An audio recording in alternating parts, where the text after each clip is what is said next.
Assalamualaikum warahmatullahi wabarakatuh. Tepangkeun wasta abdi Kaila Jurainaya di kelas 12 bahasa dina nomor absen 15.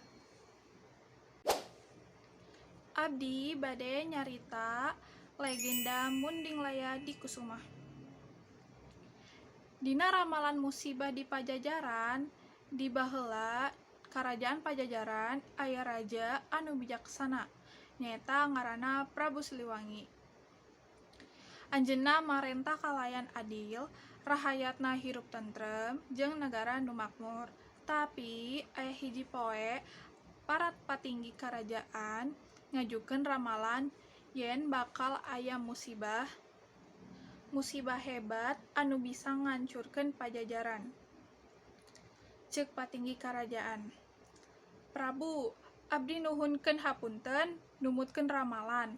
Pajajaran bakal kasangsaraan lamun henteu ngagaduhan pusaka mustika Cakrabuana." Ceuk Prabu Siliwangi, "Kumaha carana abdi kenging eta pusaka?" Ceuk petinggi kerajaan, "Mustika Cakrabuana aya di kakahyangan, dipiara ku Batara Guru. Ngan jalma anu ngalawan sagala halangan nu bisa menang eta pusaka. Jadi henteu sambarang jalema nu meunang eta pusaka." Prabu Siliwangi teras ngumpulkeun para pangeran jeung satria Pajajaran pikeun milari saha anu sanggup ngalaksanakeun misi ieu. Sagala pangeran bengong, da perjalanan ka kahyangan teh bahaya, tapi aya hiji anu wani maju, nyaeta Pangeran Munding Laya di Kusuma. Teras aya perjalanan Munding Laya di Kusuma. Munding Laya miang lempang jeung nu jauh ngaliwatan leuweung angker, walungan gede, jeung gunung anu luhur. Tapi dina tengah perjalanan anjeunna dihadang ku raksasa Kalasrenggi, nyaeta hiji makhluk raksasa nu galak. Dina perang hebat lumangsung, Munding Laya make elmu kanuragan jeung kasaktianna. Sanaos raksasa eta kuat, Munding Laya bisa ngelehkeunana ku hiji jurus pamungkas nepi ka raksasa eta lumpat. Sanggeus eta, anjeunna neruskeun perjalanan nepi ka hiji walungan oge, di mana anjeunna diserang ku siluman ular gede. Perang deui lumangsung, tapi Munding Laya teu gampang dikalahkeun. Anjeunna nepi ka bisa nyalametkeun diri jeung terus maju. Teras aya ujian di kahyangan. Sanggeus lempang lila, Munding Laya akhirna nepi ka kahyangan. Anjeunna patepung jeung Batara Guru. Jeung Batara Guru anu ngajaga mustika Cakrabuana eta. Ceuk Batara Guru, eta masihan dua pilihan. Nu kahiji aya milih kabeungharan pikeun dirina sorangan, nu kadua aya milih kasalamatan rahayat Pajajaran.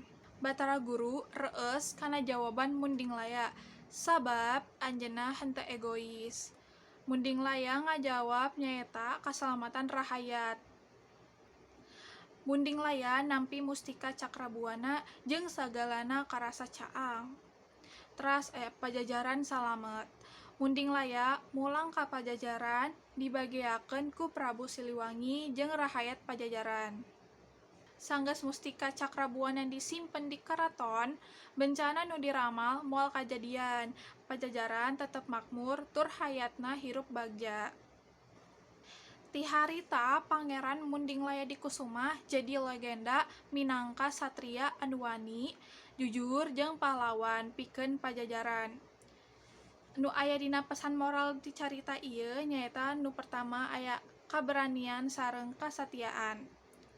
Munding Laya henteu sieun nyangharapkeun sagala rupa bahaya demi nyalametkeun Pajajaran. Nu kadua aya ujian kahirupan.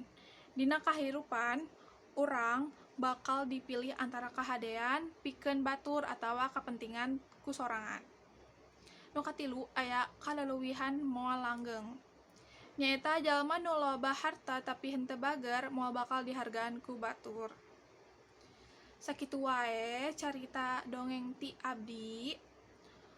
Upami aya kesalahan kata atawa kurangna informasi dihapunten. Wassalamualaikum warahmatullahi wabarakatuh.